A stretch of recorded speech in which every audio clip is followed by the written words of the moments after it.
তো সকালে উঠে আমি এখানে আমার রুমটাকে ক্লিন করে নিলাম। আর তারপরে ব্রেকফাস্ট কি করবো ভাবতে ভাবতে ভাবলাম চলো আজকে চিড়ে দিয়ে কিছু একটা বানানো যাক। তো বানালাম হচ্ছে চিড়ের পোলাও।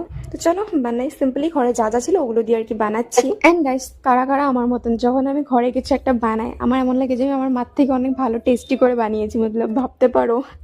মতলব কি বলবো, নিজের খাওয়াকে তারিফ করে দিই। বাইরে আমি তারপর আমার একটা পার্সেল এসে পড়লো, যেটা দেখে আমি অনেক হ্যাপি হয়ে গেলাম। মতলব আমার যখন পার্সেল আসে আমি এত এক্সাইটেড হয়ে যাই।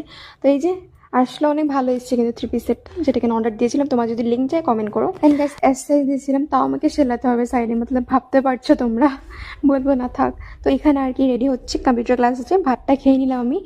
চলো যদি যদি কম্পিউটার ক্লাসে যাই। তো এই যে পৌঁছে গেলাম, এটা হচ্ছে আমার কম্পিউটার ক্লাস।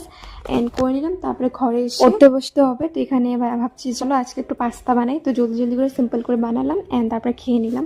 তো আজকে এই মিনি ব্লগটা এত অবধি, যদি ভালো লেগে থাকে লাইক কমেন্ট শেয়ার করে দিও। Thanks for watching, love you all.